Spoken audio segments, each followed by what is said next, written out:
So you want to learn about model-informed drug development, more commonly abbreviated as MIDD.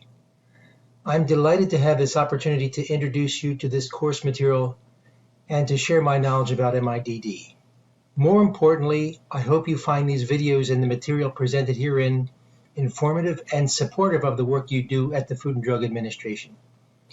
These videos were prepared by numerous stakeholders, all of whom are experienced in the concepts and approaches around model-informed drug development, as well as the principles. All of us are at your disposal to clarify and embellish any and all of these topics. I won't bore you too much with who I am, but a few points of reference from a contextual standpoint are probably worthwhile as we begin the training material. First of all, my name is Jeff Barrett.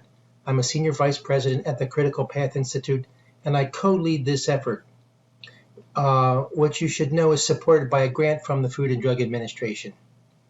As you can see, I have a multidisciplinary background with formal training in engineering, pharmaceutics and pharmacology, and biostatistics. Now, keep in mind here that the way we learn and the training that we have today is not the same as what we had in the past. So these materials were really prepared for you and a broader audience in the context of providing more current and modern training materials that would be part of an overall umbrella to teach you this material. And also keep in mind that the video content presented herein is only part of the materials that are provided for your learning experience. I have also served in the past as a member of the Food and Drug Administration Advisory Committee in the past, and I definitely embraced the regulatory mission. I have published extensively on quantitative methodologies and approaches, and many of these papers specifically identify the model-informed drug development approach. I've been fortunate enough to have my work recognized by various professional societies, and several of my publications are common references for the materials that you'll be seeing in this course. All of this, again, is with the content of giving you background and resources for you to continue your journey learning about model-informed drug development. In this brief introduction, I will cover the following items to provide a baseline for the material you will be presented during the entire course. We'll first address several commonly held beliefs that you may have been exposed to as a means of diluting the impact and interest in MIDD and seek to separate hype from reality. We'll take an initial look at why drug developers invest in MIDD along with their motivations, while briefly exploring the interrelationships between data and models, which will be examined extensively in this course. We'll also examine the key stakeholders involved in pharmaceutical development, as well as the industries which have similarly invested in MIDD equivalent approaches. Finally, we'll explore what we expect this benefit to be to you. Regarding hype versus reality with respect to MIDD, you may have been exposed to several popular cliches that have been associated with this approach. One popular statement is what you see on the slide here. Quantitative groups have existed for years. Isn't this just them? And by them, I mean statisticians, pharmacokineticists, and others doing quantitative type research, reinventing themselves. It's important to drill down on these sound bites to really uncover the reality. And the truth in this context is that while MIDD may be viewed as somewhat of a recent phenomenon for the pharmaceutical industry, several core disciplines that support and promote it have been around for some time. And these have traditionally included biostatistics, drug metabolism and pharmacokinetics, and clinical pharmacologies. An important distinction from MIDD, however, is the cooperativity required by these core disciplines to work together without silos and act in a team-based manner to define key relationships, expose essential assumptions and relevant data that project a model-based approach, and to define what is known, what is unknown, and the uncertainty embedded in all the components of the mathematical framework that these elements contain. Such a framework permits teams to more critically evaluate new development candidates. This is a critical component to the discipline and in the training materials that you'll work in. We hope during the course of this video content to provide key examples that really illustrate this approach as well.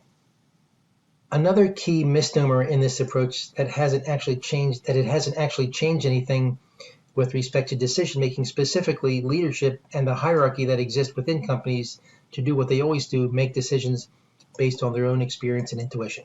So that is something that's, I guess, commonly viewed as a starting point. Now, to be fair, this dynamic has taken some time to change, with leaders initially skeptical of relying on the approach, particularly when it did not coincide with their opinions. But I feel confident that we are in fact over this hurdle now, and that the approach has stood the test of time, as evidenced by the financial commitments that the industry has made in MIDD, both in terms of operational cost and the investment in full-time employees employed with this background and really dedicated to this mission. Of course, we must acknowledge that models are not magic. They all have limitations which should be clearly identified and communicated by those that construct them and understood by those that use them. Likewise, they seldom exist without data. In fact, key to the approach is the synergy between data and models. They are not opposed to each other in any way. There is an implicit feedback between data and models understood in the MIDD approach, in which data informs models and models inform the collection of new data. In this course, you will learn the details of how this is accomplished. Speaking of this course, this slide gives you a landscape of the family of models that roll up into the MIDD approach. And the various stakeholders that are invested in this, because the investment spans more than a single project and a single critical decision. We're familiar with many of the individual models presented on the slide. What is new and very consistent with the MIDD approach is the interconnectedness of these models and the mechanism by which these models inform each other. Several model types require inputs and components from other submodels, including disease progression models, clinical trial simulation models, and health economic models. Likewise, when you view the slide, there's a natural left to right pathway from the rolling of information that starts at early stage drug development and continues to roll and evolve as we get through later stages of development. The deliverables on the far right are really only possible from the investment made early on in the process. And this is also why the industry as a whole has adopted this, recognizing that continuing to populate data stores isn't enough, that connecting data with models all along the way to expose the key assumptions, to really verify the approach and the elements that really identify good candidates can happen with this investment and provide a traceability from the standpoint of the models that we develop along the way. Models are often shared across project teams and within therapeutic area, even across therapeutic area. Hence, the investment in MIDD has created value for organizations, both as independent assets and also as a benefit to improve decision-making habits. This approach definitely takes a village. An added benefit of the approach is the affirmation of multidisciplinary input and clear articulation of the various roles and responsibilities required for each team-based activity. When well done, MIDD fosters a team-based approach that is divorced from any issue of ownership and no longer an exercise of the modeling group solely by itself to complete in a vacuum. It is, in fact, a more team-based asset. Key stakeholders are many and varied. Many of these stakeholders have come together and contributed to the training materials you will be provided here in this course. The Critical Path Institute's very existence is based upon the recognition that certain gaps exist between the science and the business of drug development. This course also intends to take you behind the curtain for how pharmaceutical sponsors use science to conduct business and how MIDD facilitates this in general. Now, the pharmaceutical industry is clearly not the only industry that is invested in model-based approaches. So in the next couple of slides, I'm going to give you a context for how the application of this type of a paradigm has been used successfully in other industries. It should be obvious that crash testing an airplane in a manner similar to the automotive industry is neither reliable nor cost-effective for the aerospace industry, making them heavily reliant on modeling and simulation activities. The recent 737 MAX catastrophe experienced by Boeing was in fact a situation where senior management did not believe or trust the results of the simulation exercise, despite the general confidence in the approach for past decision-making.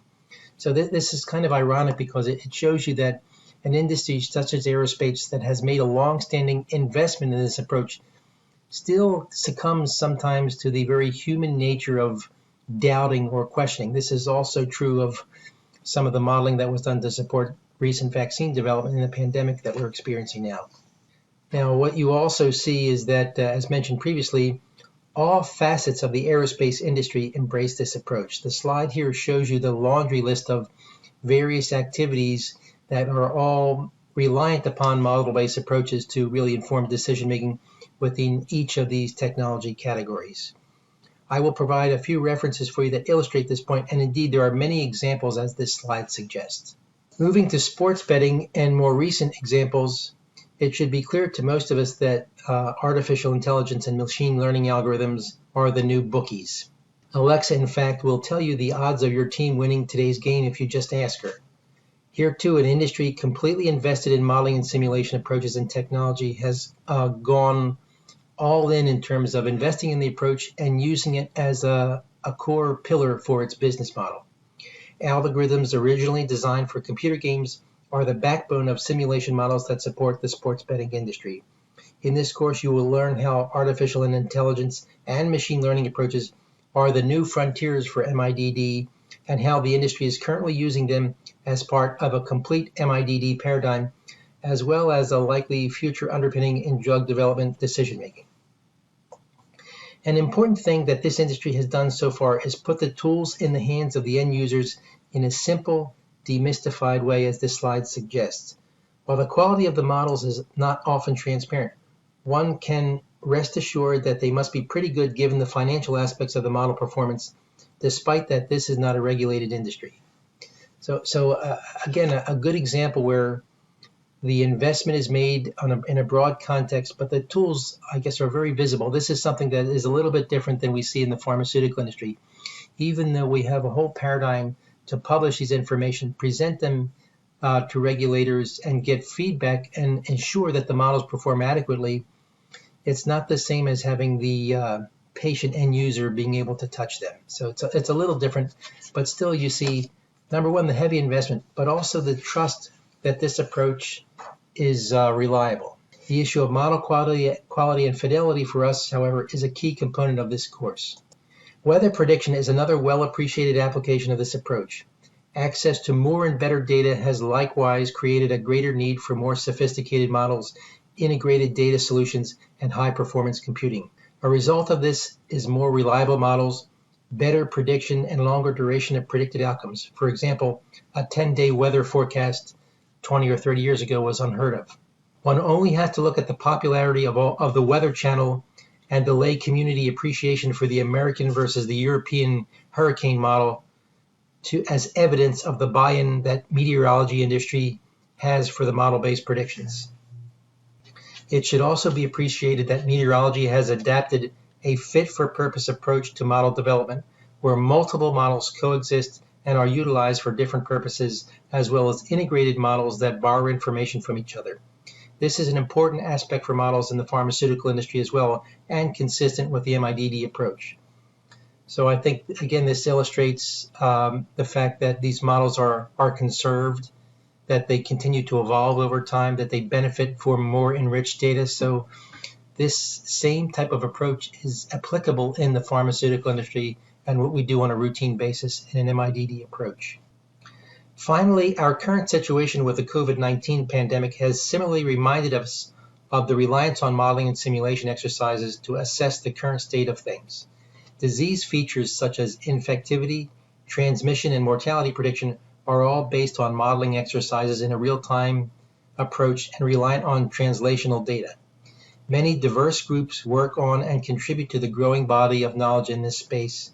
While there is increased appreciation from the lay community, there is also non-science-based skepticism when predictions don't align with expected or desired outcomes.